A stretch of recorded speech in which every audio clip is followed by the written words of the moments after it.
If you're over 70 and finding yourself waking up in the middle of the night, sometimes once, sometimes 3 or 4 times, you're not alone. And more importantly, you're not imagining it.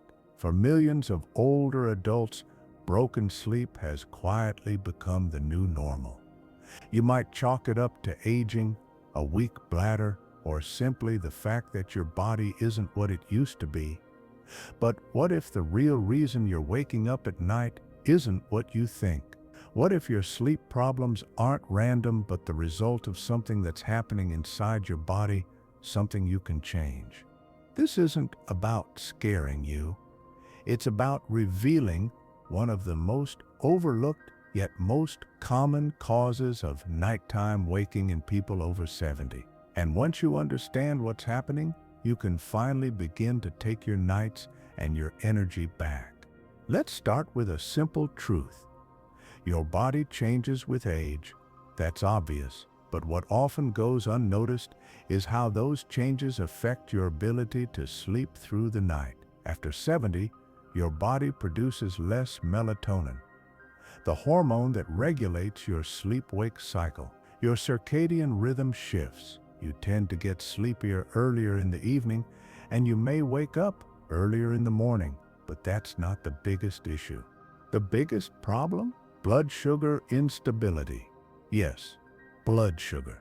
Even if you've never been diagnosed with diabetes, even if your doctor says your glucose levels are normal, what many seniors don't realize is that your body's ability to regulate blood sugar weakens with age. And when your blood sugar dips too low in the middle of the night, your brain gets a signal something's wrong. That signal triggers stress hormones like cortisol and adrenaline.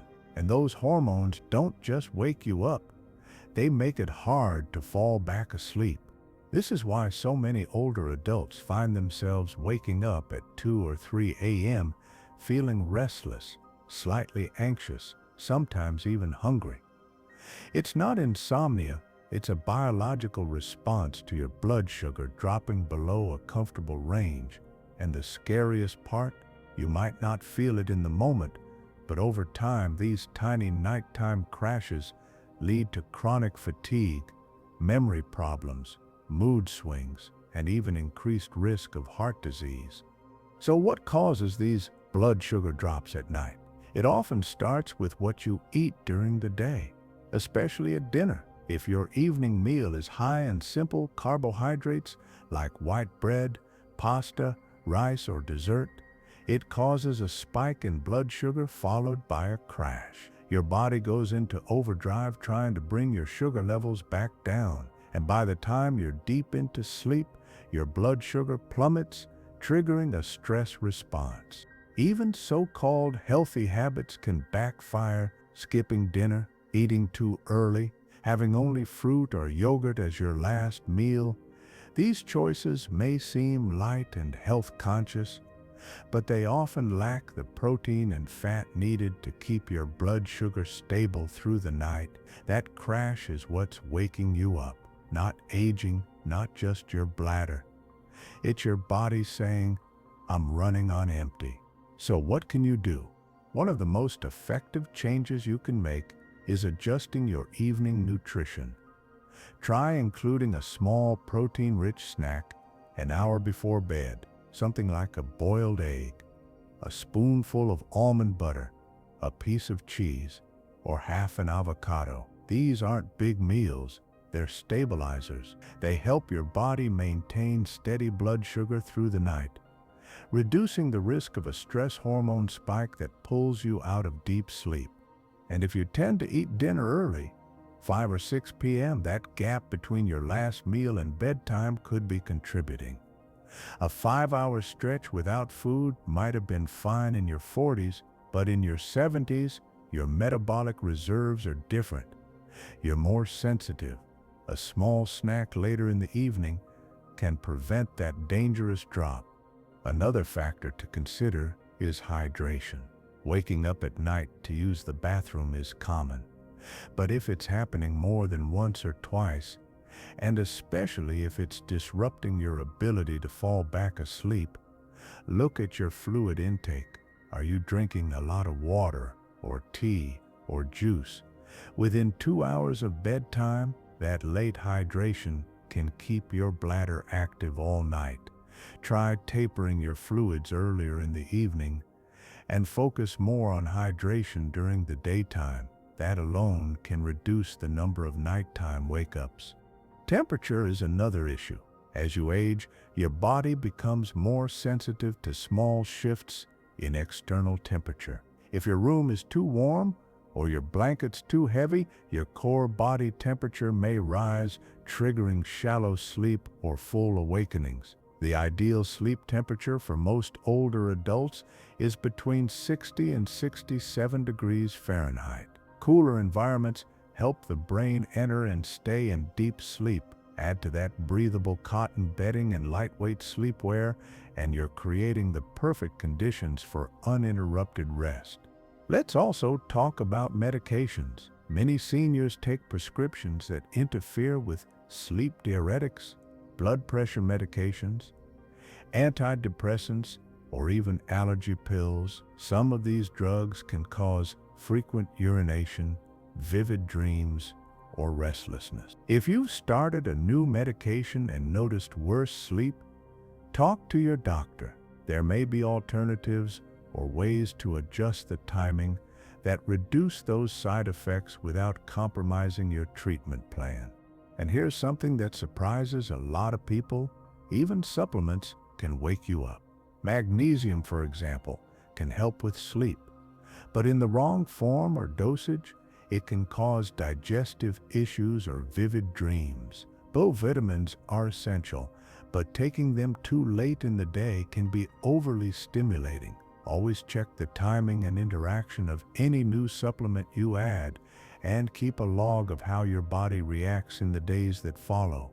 If all of this is starting to make sense, if you've been waking up without knowing why and now you see a pattern, comment night signals below, because that's what your body is giving you: clues, warnings, messages. And the sooner you learn how to read them, the sooner you can sleep through the night and feel fully alive during the day. Let's go deeper into one of the most overlooked reasons older adults wake up at night: cortisol rhythm dysfunction. Cortisol is your body's main stress hormone, but it's also responsible for regulating your energy across the day. In a healthy rhythm, cortisol rises in the morning to help you wake up and lowers at night to help you fall asleep. But as we age, and especially under chronic stress or poor sleep conditions, that rhythm can become disrupted. What happens then? You fall asleep just fine, but around 2 or 3 a.m., your cortisol surges unexpectedly, and that spike, it wakes you up. This is why so many seniors describe waking up at the same time every night, often between 2 and 4 a.m., and feeling wide awake, not anxious, not scared, just alert. Your body thinks it's time to get up, but it's not. It's just your cortisol misfiring. And the more this happens, the harder it becomes to reset the cycle, because each night of poor sleep increases stress, and increased stress means more cortisol. It's a vicious loop. One of the most powerful ways to correct this is with consistent light exposure in the morning. As soon as you wake up, ideally within the first 30 minutes, get outside or sit near a bright window. Natural light tells your brain that it's daytime, reinforcing the proper cortisol rhythm. Over time, this resets your internal clock, helping you fall asleep more easily and stay asleep longer. Equally important is reducing artificial light in the evening. Bright lamps, phone screens, and TVs trick your brain into thinking it's still daytime, suppressing melatonin and delaying sleep. For better sleep, dim your lights an hour before bed, avoid screens or use blue light filters, and build a wind-down routine that tells your body it's time to rest. But let's not ignore another common trigger: chronic inflammation. As you age, your body accumulates low-grade inflammation, often from foods, lack of movement, or underlying conditions like arthritis or insulin resistance. That inflammation doesn't just affect your joints or digestion. It can also interfere with sleep. Inflammation activates the immune system, which in turn stimulates stress hormones. It's like your body is in fight or flight mode, even while you're trying to sleep. So how do you lower inflammation at night? Focus on your last meal. A dinner that's too heavy in sugar, fried foods, or refined carbohydrates leads to a spike in blood sugar and then a crash. That crash leads to stress hormones. That stress wakes you up. Replace the processed foods with anti-inflammatory options. Leafy greens, fish, olive oil, berries, turmeric, ginger, and make sure dinner isn't too late. Ideally, you want at least 2 hours between eating and bedtime to give your body time to process and settle.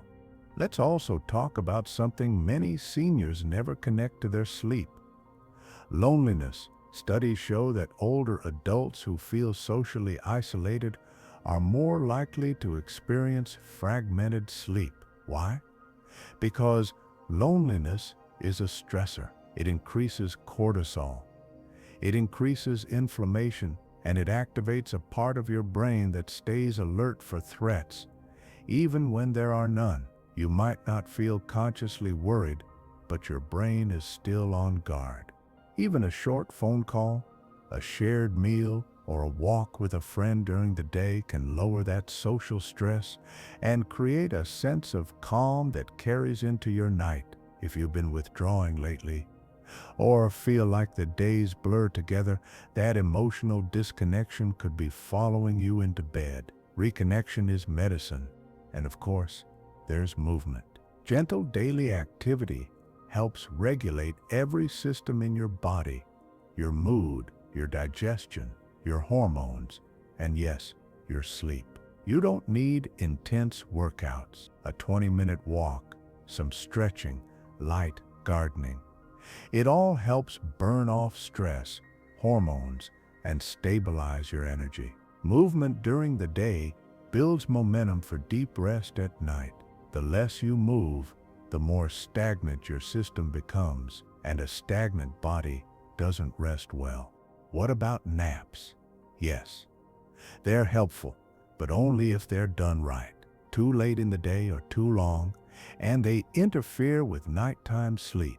Keep them under 30 minutes, and before 3 p.m. think of naps as a reset, not a replacement for real rest. Now let's zoom out. If you're over 70 and waking up at night, there probably isn't just one cause. It's likely a mix: blood sugar crashes, hormone misfires, light exposure, emotional tension, inflammation. Each one plays a role. And the more you understand your patterns, the easier it becomes to address them. Not all at once, but one by one. Start simple. Look at your evening routine. Are you eating too late? Watching TV right up until bed? Skipping protein at dinner? Flooding your system with sugar before sleep? Drinking too much water too late? These aren't small details. They're clues, and your body is talking to you through the night. Every 2 a.m. wake up, every early morning drag, every restless toss and turn. It's all data. And here's the best part. Once you start changing these patterns, results can happen fast. Many seniors report improved sleep within days of adjusting dinner, evening lighting, or late-night habits. This isn't about perfection. It's about curiosity, about asking, what if I tried something different tonight? And doing it consistently until your body learns a new rhythm. Because deep sleep isn't a luxury, it's a lifeline. It repairs your brain, it heals your heart, it resets your immune system. Without it, you're surviving. With it, you're thriving. If this helped you see your night waking in a new light, comment, "I deserve real rest" below, because you do. You deserve nights that restore you, mornings that feel fresh, days that carry energy, not exhaustion. And if you haven't already, subscribe, and turn on the bell. Here, we talk about the real stuff, the overlooked reasons behind why you feel the way you do, and the small practical ways to change it, because better sleep is possible, even now, even for you, especially for you. See you in the next one.